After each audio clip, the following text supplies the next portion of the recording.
Wonderful. And this is Dr. Pankaj Parikh from Raleigh, North Carolina, introducing our today's speaker, Gaurav Rastogi. Uh, this is under the auspices of the initiative by Dr. Dilip Amin from Bay Area, the Hindu Speakers Bureau, in which, and he has joined today with us too.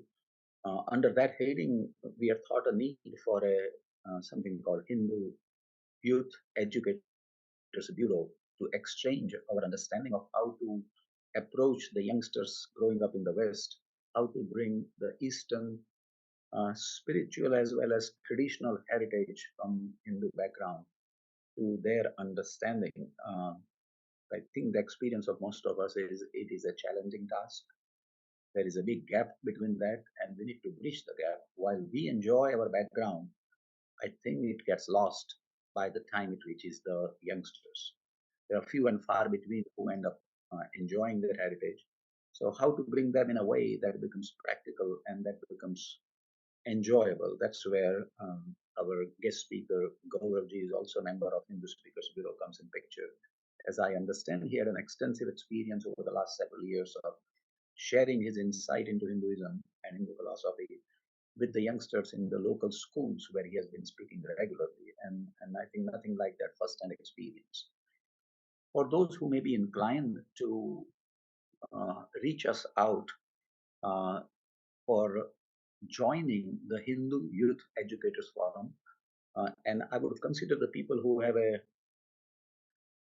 been actively involved in educating our youths in the local Bal Vihars all over the nation. They are the prime people who would benefit from this group. They could reach me at my cell phone 919-622-6833 and the email address, which I will put it in our chat box later on. And also Dr. Dilip Amin at Hindu Speakers Bureau, where I will share that information too. So please feel free from that perspective, and let me invite Gauravji to take it over and share his screen and go ahead from there. Gauravji, please. Namaskar and welcome everyone. I just want to take a few moments to ground ourselves and settle down. So just sit comfortably in whatever posture you're sitting in. For the next 45 minutes, we will be working together and talking together actively. So let's settle ourselves down.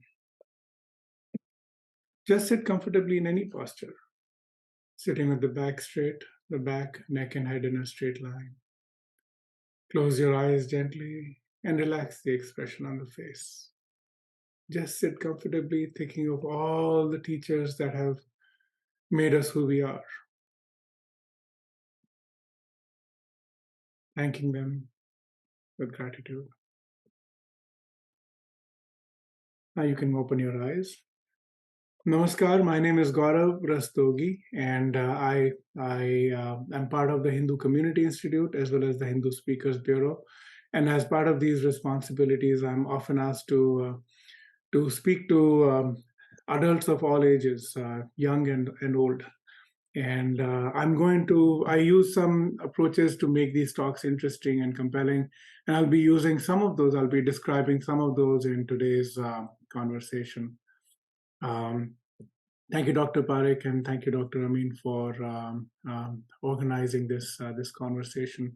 I also want to remember with a lot of fondness Dr. Majid, who used to be my class teacher at high school, who's a PhD in teaching math to students, and his PhD was on the subject of how to make math interesting to high school students. And even now, several decades later, I remember his lessons quite vividly. And I use his example to inspire myself to prepare for these conversations with young adults.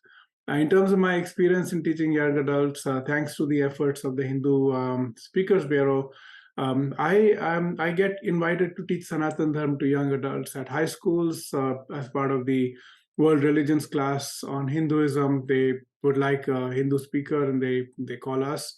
And I've taught these classes. I've taught also slightly older adults that are at college level and post-grad level as part of the work at the Chaplaincy Institute. So I keep getting invited to talk to people about Hinduism. And For the most part, my approach is the same, whether they're really young or really old.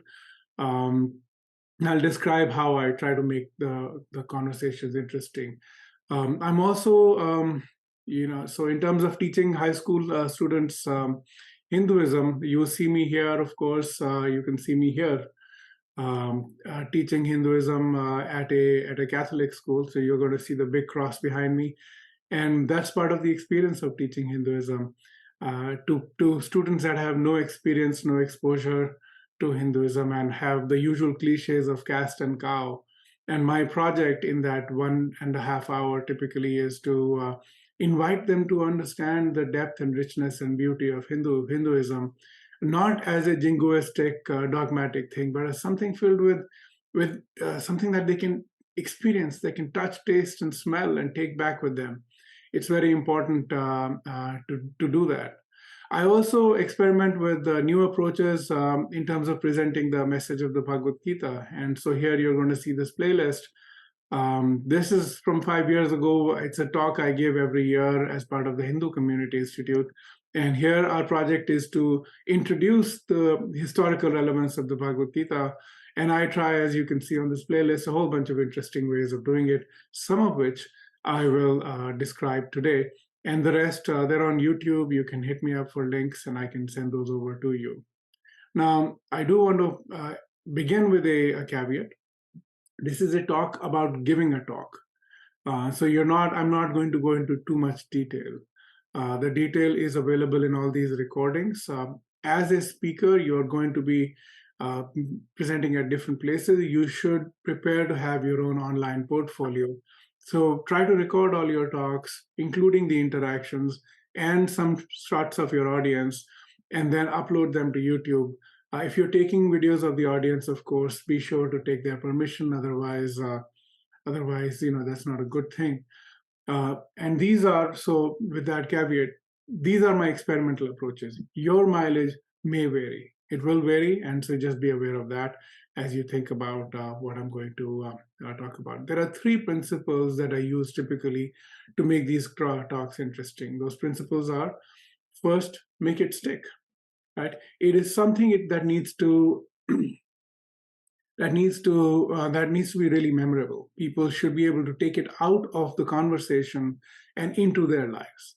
This isn't something that you pile on a load of books, hand them to people, and they drop most of the books on the way out.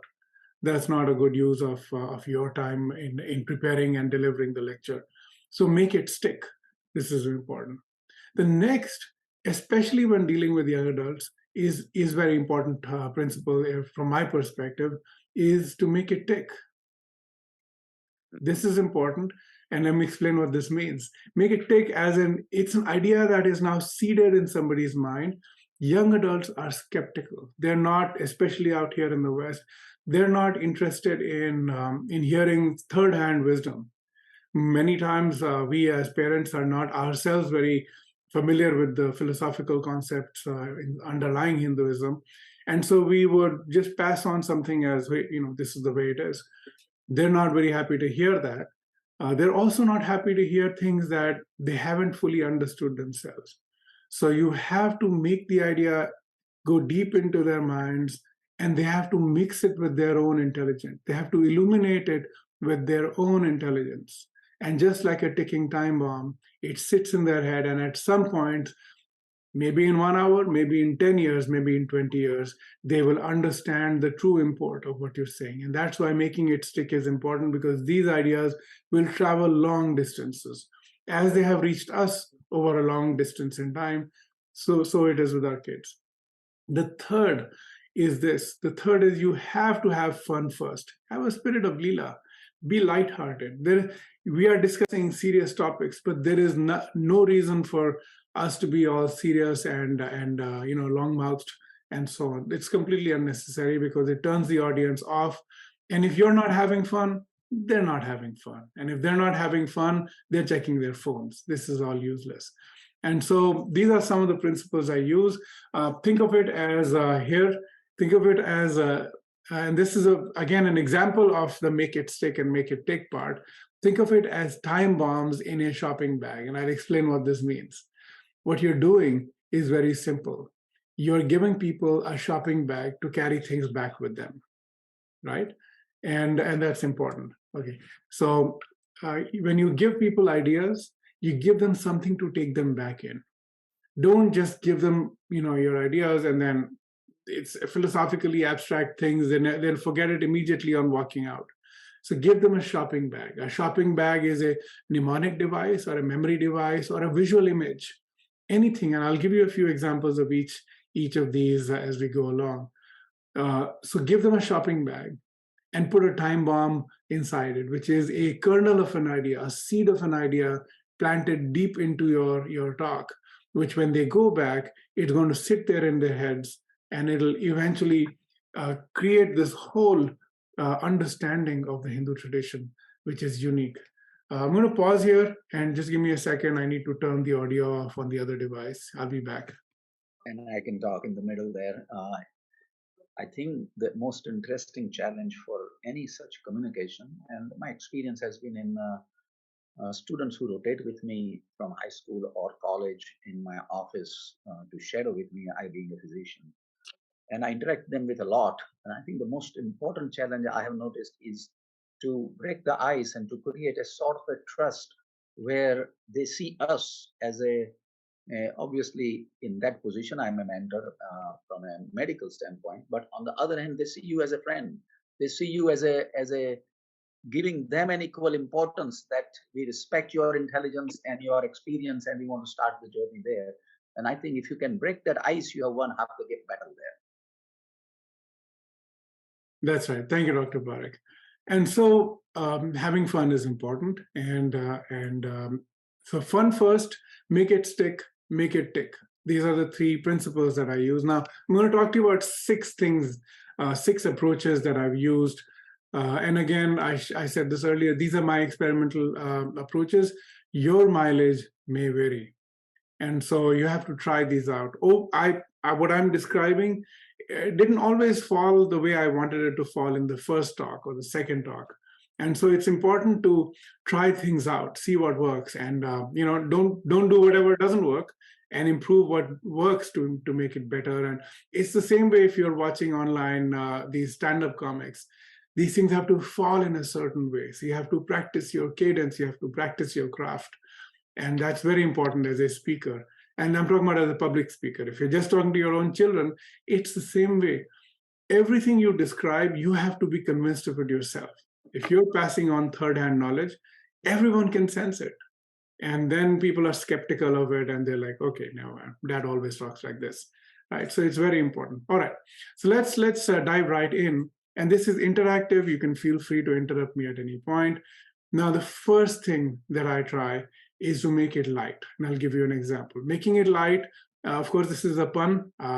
For those who attend my talks all the time, you know that I like using puns, and this is a pun, of course. Sorry, is there some, Vivekji? I'm going to mute Vivekji unless Vivekji was actually meaning to say something. I have muted him. All right. So now, approach one, make it light. I'm now running through 6 examples really quickly. Again, if you want to hear the detailed version of the same idea, you can watch my YouTube talks. There's a lot of those. Number 1, make it light. Here's an example of a deep philosophical concept rooted into the base of Hinduism, but yet it's often described in the Sanskrit words rather than the other way around. And here I'm going to lead people into the Sanskrit word all the way to the source, but I'm going to take it from their classroom. Here's what the first question is. I go to a class and I say the following question. All right, children, all right, this is 11th grade. Why is a leaf green? Why is a leaf green? And naturally, they're going to give me answers, which are going to be fun answers. One, it has chlorophyll and therefore it is green. And another is that it absorbs all other colors in the spectrum other than green. It's reflecting green light, which is why we perceive it as green. And I would say this is a great answer. This is a great answer, except if you give me an answer about reflecting colors, that's correct in the physics class, not so much in the biology class. If you give me the chlorophyll answer, it's correct in the biology class, not necessarily in the physics class. Both are correct, but both are correct in the context that they are placed. This is a very deep and very core part of the Hindu tradition. Why so? Because what we say in our tradition is this: Ekam Sat Vipra Bahuda Vadanti. The truth is one, but the wise know it by many names. The truth is one. Now, you might think of Hinduism as a myriad, complicated, very convoluted religion. It is not. The truth that we arrive at, the truths that we arrive at are all the same. We understand the validity of other paths. We are not and I'm using this word very lightly, we're not a roach motel. You know those roach motels that you get, those things that you get where your cockroaches get in, but they can't get out? We're not a roach motel kind of religion. You can get in and out of ideas. You can try this idea, see if you like it. You go to another idea and you like it. Unlike other religions that might be more roach motel like, that once you have entered, well, good luck trying to get out of it, right? We're not. We understand the validity of multiple myriad paths without having to compromise our position, because we understand that it can be true in physics and can be true in biology. You see what we've done here? We've taken a very deep philosophical concept and explained it. Yagneshji, are you saying something, or we are just hearing your voice over? All right, that's a mute. All right, so this is approach number one, make it light. But we didn't just stop here. When I present to students, I know that they're skeptical because I'm skeptical. I'm not going to take anything sitting down. So I like to conduct my research all the way to the sources. This is from my own copy of the Rig Veda. You can see that from this sticky note over here. This is an actual copy of the Rig Veda. I found the exact verse, because usually what happens on the internet is that fake quotation, fake Buddha quotes, Gita quotes are available all the time. You have to chase them down to the source. I chased this down to the source. It was very hard work, but I found it.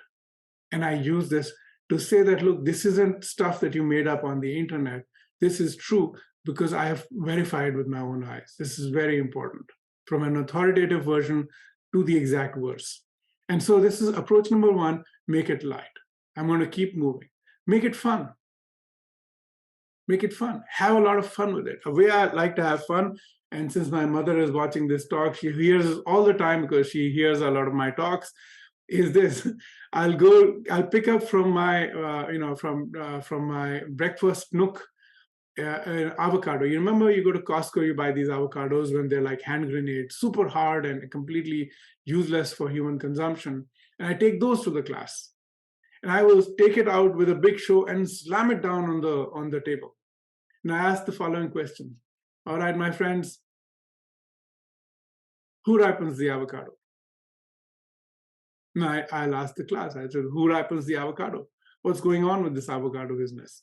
And their answer is, well, there's a Bluetooth connection? It's connected to the internet, it receives a signal. No, it's not connected to the internet.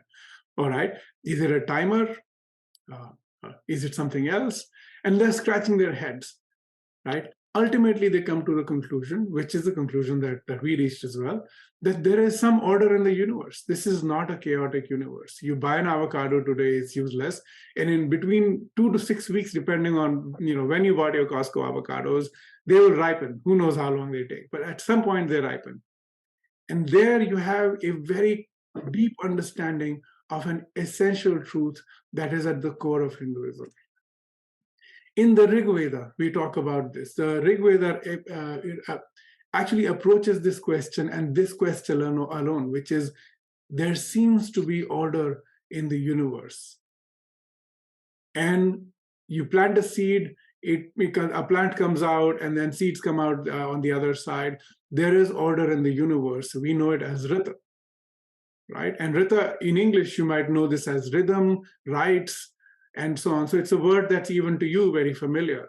And this understanding that there is order in the universe, we try to understand that. We don't posit a bearded, old, angry God 60 miles above in the sky. We don't start with that assumption. We arrive at a creator from our direct observation of order in the universe. And this is important. So here's what we've done so far.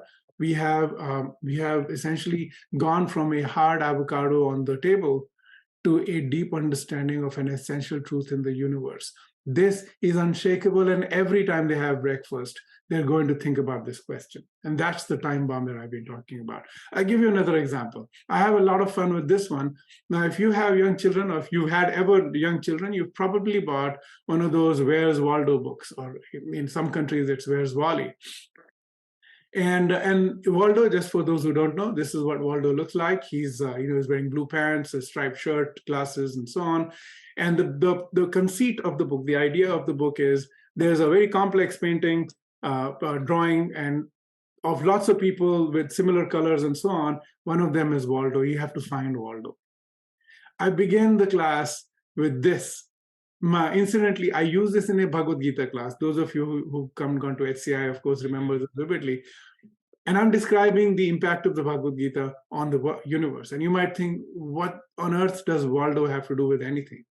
Well, it turns out Waldo has a lot to do with everything, especially because the point I'm trying to drive home is twofold. One, that once you've seen an idea, you can trace it anywhere in the world, because you've learned, your eyes have got accustomed to finding it.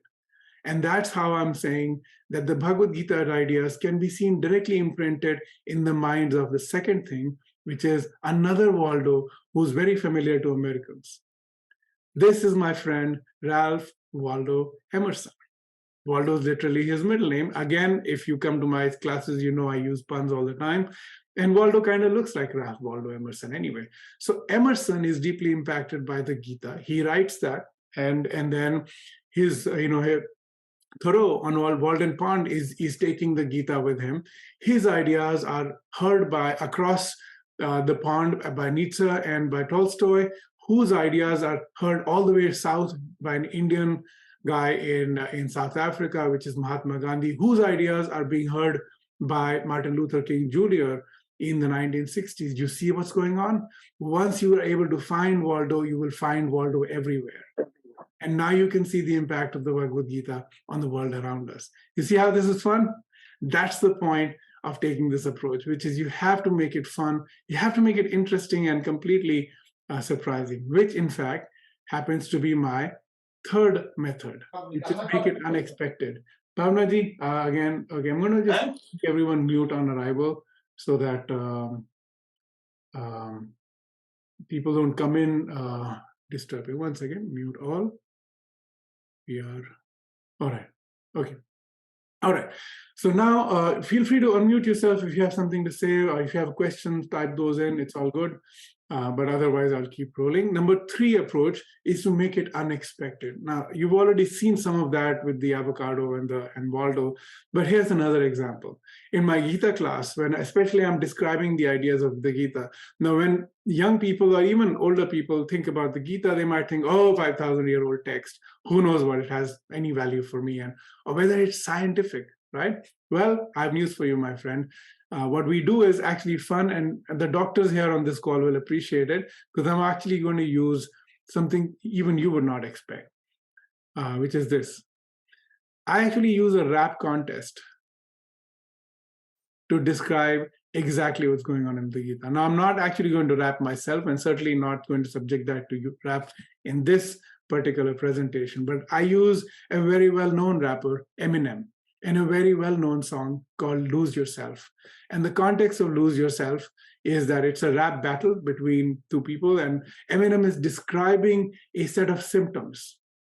He's saying, my arms are heavy, knees weak, and there's vomit on his shoulder already, right? The point is he's describing a series of he's describing his current state.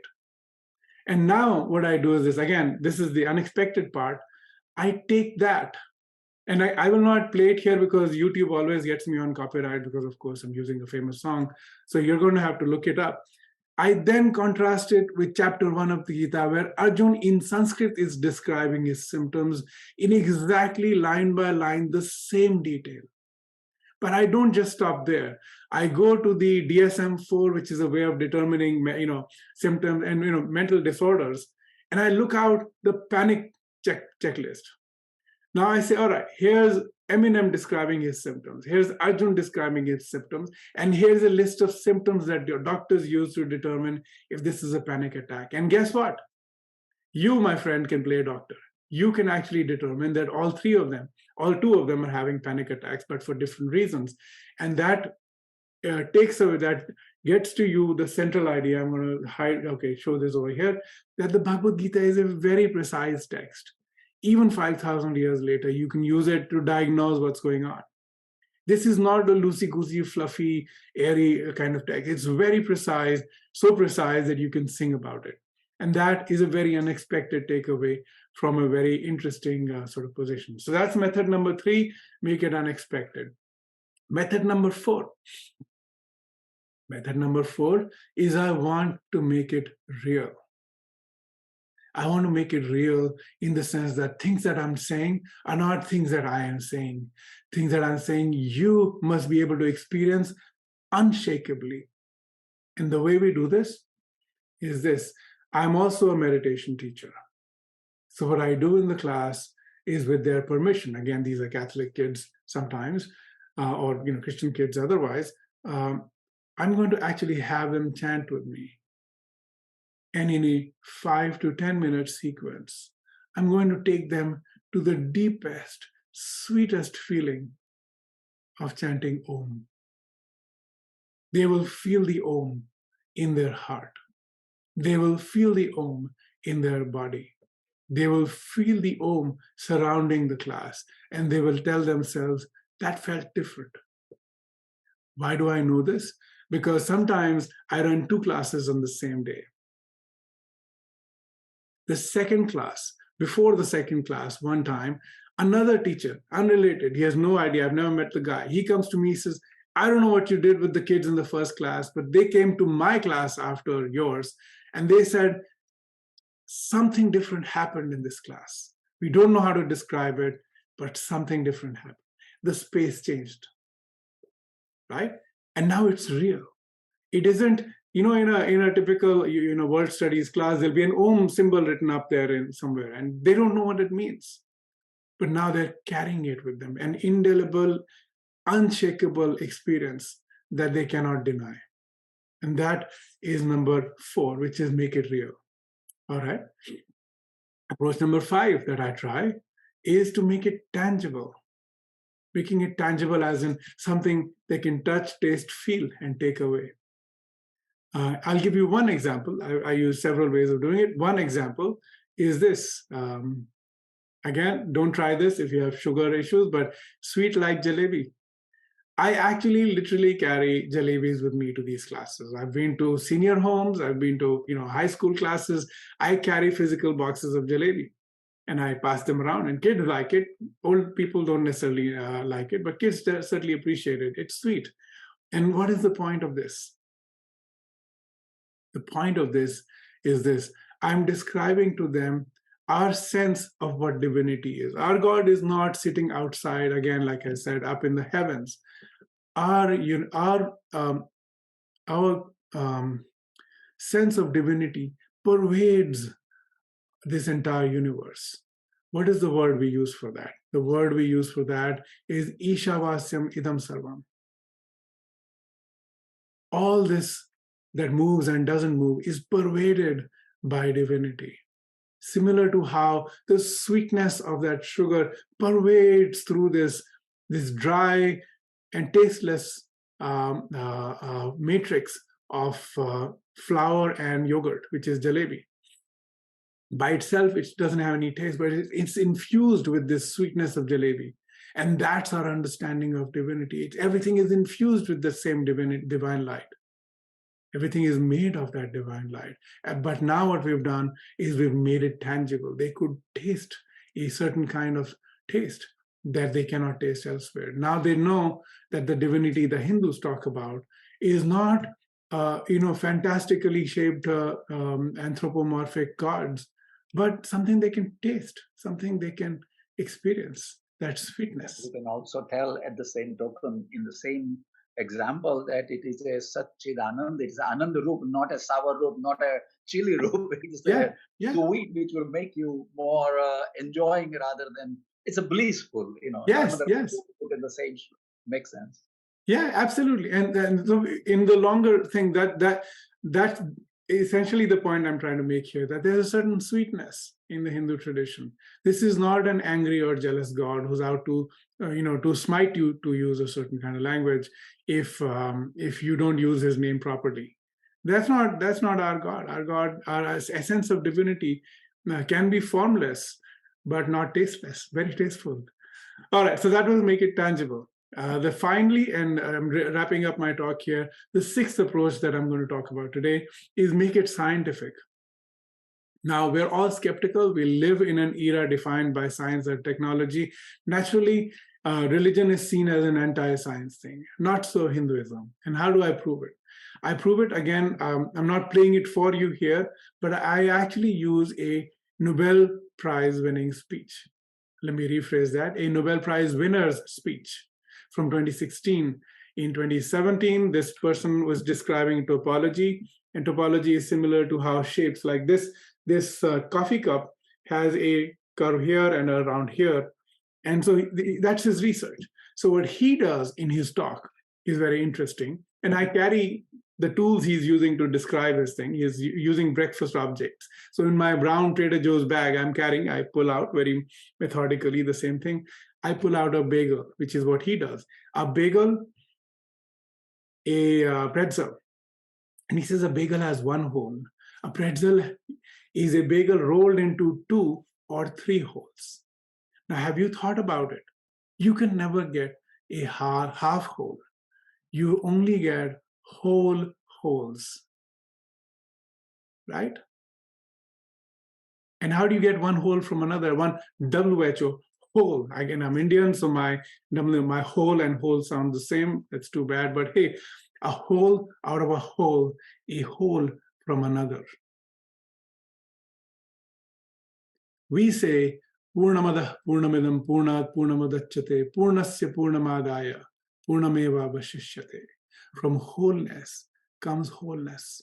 And from when wholeness is taken from wholeness, wholeness still remains. We're defining infinity. We're defining wholeness. We're also defining that whole in the bagel. The sense of self that we have is complete. And we are emanating from another sense of self. My mother is here listening to this talk. When I was born, it isn't that she felt lesser of a person because I was born. I feel complete. She feels complete. And yet we are complete beings here. And that sense of wholeness is inherited from our Creator all the way down to the primordial mother. And this is something you can take away from the Hindu tradition. Again, I've used an approach which is scientific. We are not anti-science, and this is how I talk about it. And with that, I come to the end of my prepared talk. My name is Gaurav Rastogi. My videos are on YouTube. You can look at me up on the Hindu Community You Institute. put your website link also in chat groups for I will people. paste a link in the chat group I as don't well. think I have at the moment. So if you Yes. can, would be helpful there. But I think it's a very interesting talk and gives hopefully ideas to the listeners, not only at present, but those who are going to listen in future. They'll be able to look at that and get a feel about it. That yes, I totally agree with you that unless we make it lighter, unless we come to their level and start and stay at their level. So the highest of the spirituality do not have to be the dullest. And unfortunately, it often happens when you go to a spiritual lecture where you don't want to even sit there. The part excellent example of this, and my favorite person in that part is a Osho Rajneesh, where the jokes were the usual, almost universally in every his lecture. And sometimes I have been surprised while some of the jokes may be a little less than what I would appreciate, but many of the jokes themselves are such a spiritual insight that, oh my goodness, you're laughing, but at the same token, you realize the depth and breadth of it.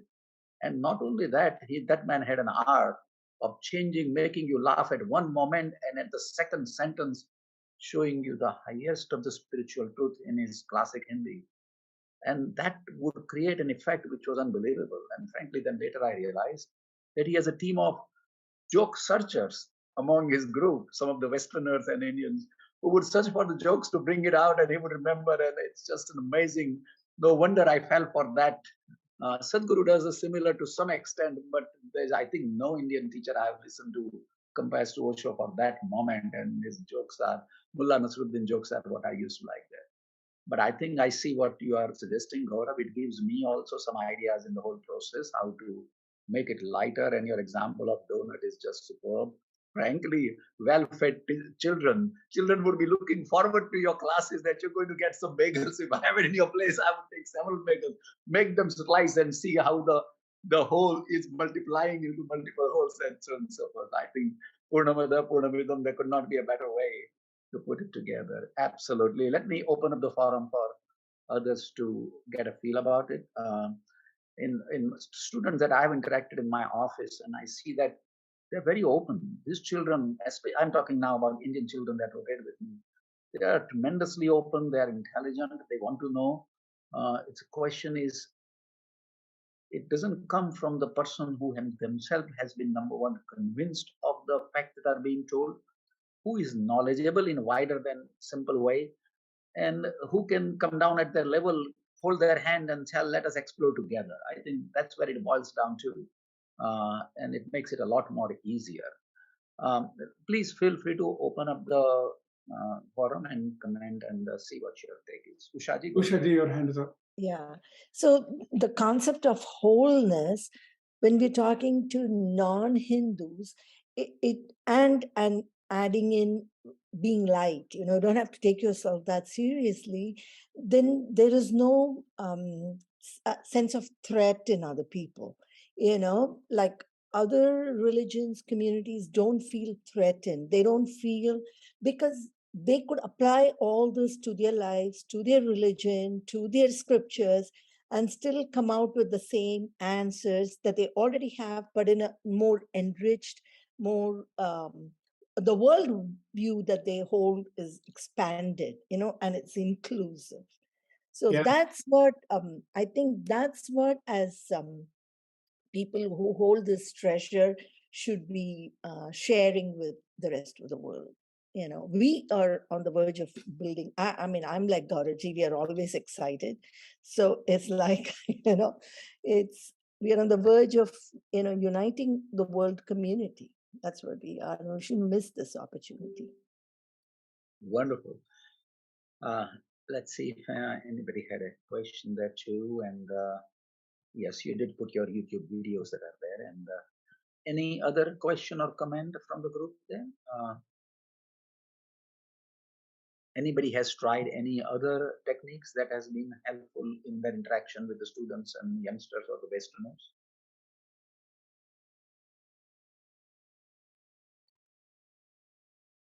I wanted to say that just responding to what Ushaji was saying, that I meet non-Hindus all the time, and when I give this talk, there's a 4-hour talk I give again introducing Hinduism.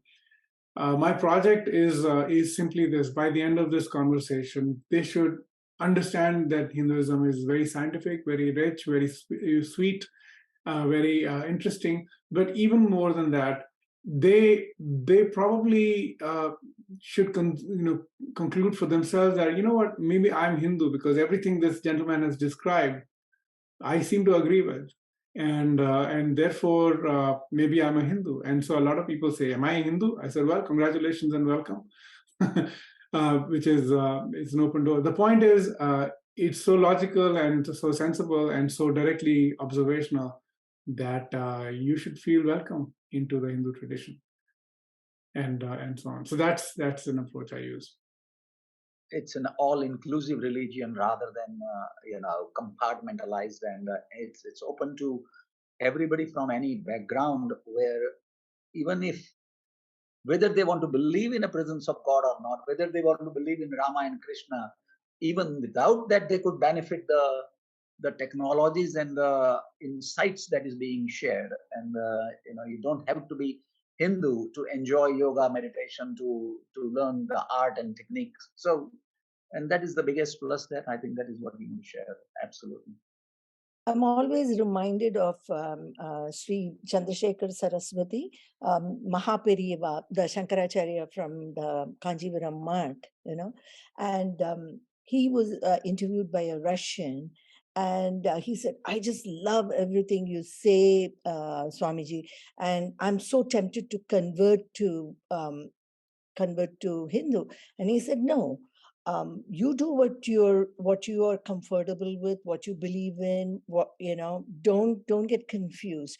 Because he put this nicely. He said the default for humanity is the Sanatana Dharma philosophy. He said the default for humanity is this eternal philosophy that we are blessed to have been born in. Yeah. Thank you, Shaji. While people are thinking through their questions, this is a talk about giving talks, and here I want to make sure that I encourage everyone to go out and give these talks. If you're waiting to be fully prepared to give these talks, you're never going to be prepared. You're just going to have to dive in head first and start giving these talks. Go to the local high school and say, "Look, I know you have a world religions class. I would like to talk to your students on the day that you are discussing Hinduism. So I may explain things or I may disambiguate things and so on." It's very important to do it. The other place to talk is interfaith forums. I cannot overstate how much interest there is in hearing the Hindu perspective in interfaith forums. They want to know, they want Hinduism to be well represented, and they're looking for good speakers. They call people, I get called back all the time because it's not that they get to hear something about Hinduism. They have fun, they get entertained, they learn something, and that's why they call. And again, you can do that by reaching out to your local interfaith forums and introducing yourself and offering to speak. But you have to go out there and talk. So with youth, you can go to high schools, like I said. You can set up sessions at the temples and reach them where they are. Dilip Bhai, you want to add to this? You're muted. Yes, no, great presentation as expected, Gaurav. I mean, we are very proud of you.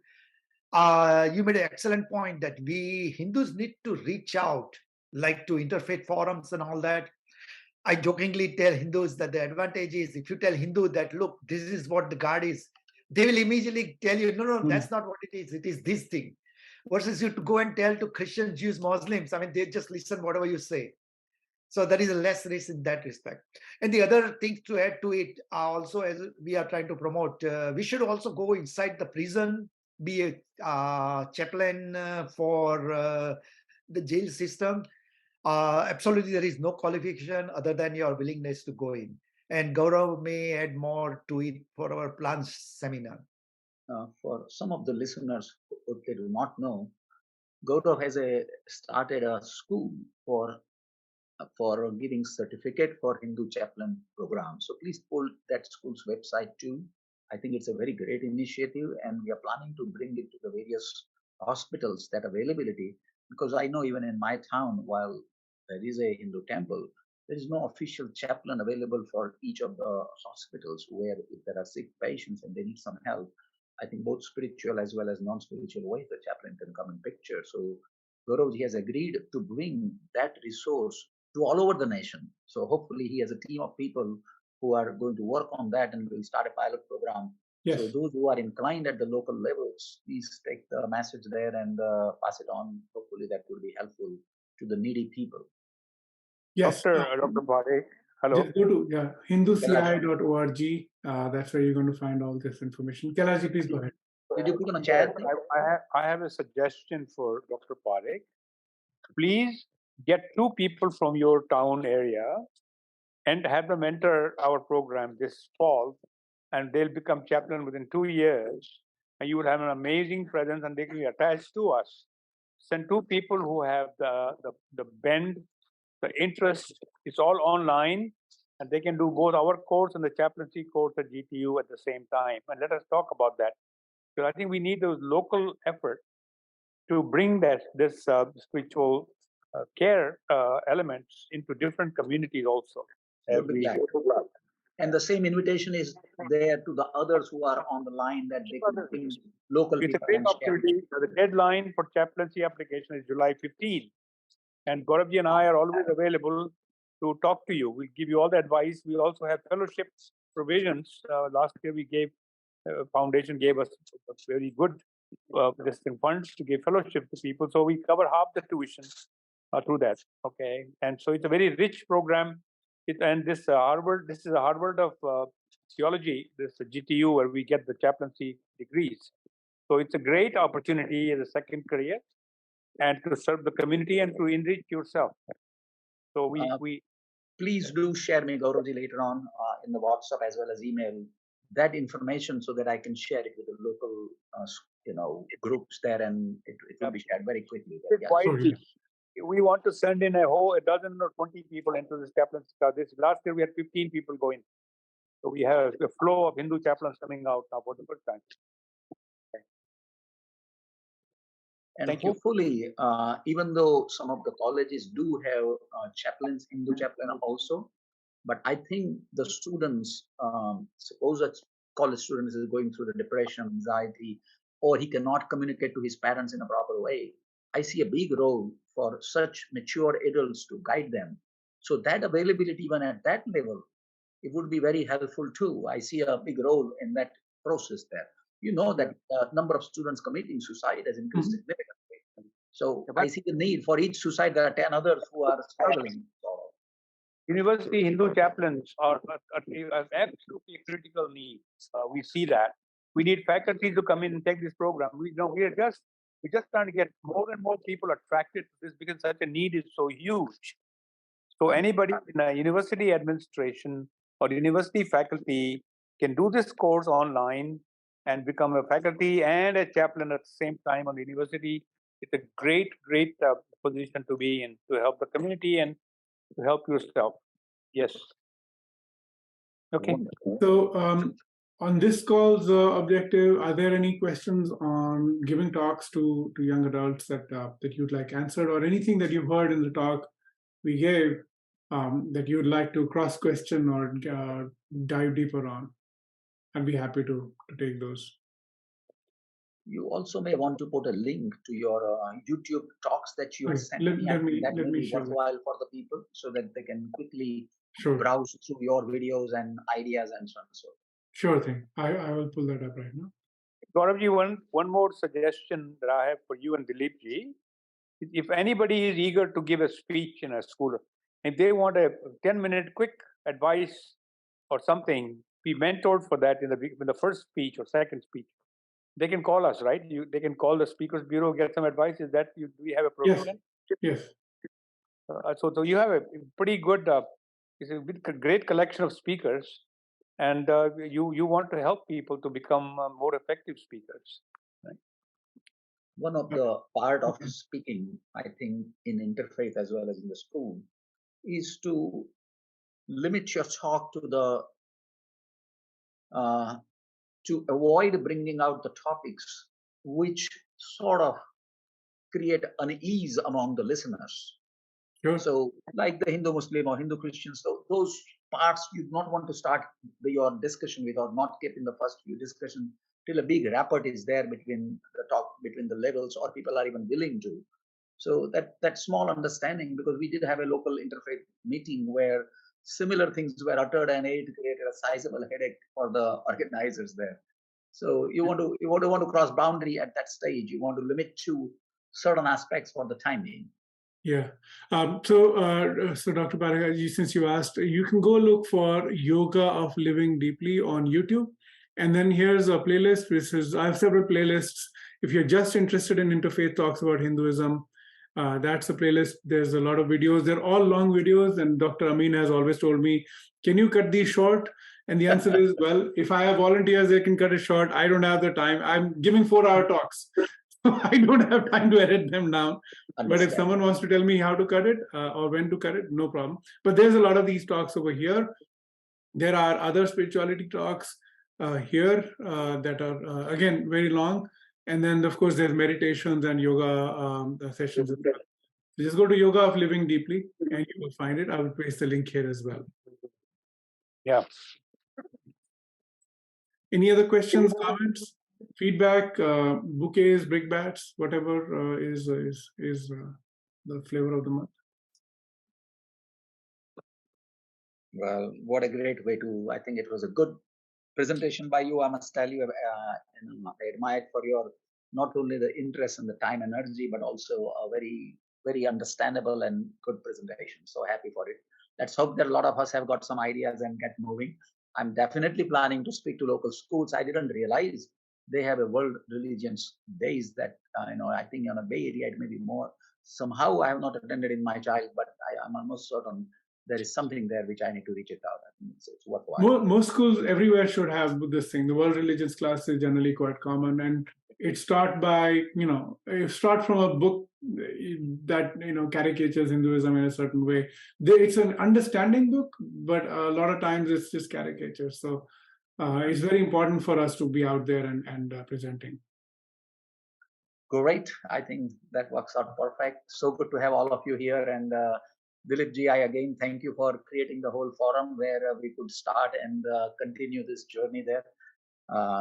Let's wrap it up. And I think at the end, we may end up putting this online for the people to share. So, whenever. Yes. Great. Namaskar. Thank you very much. Have a good day and good week. Kamini ji, again, thank you for this wonderful son of yours who is sharing his insight and his smile with all of us. So wonderful. Thank you. Thank you. I'll close the call. Namaskar. Sure. Namaskar.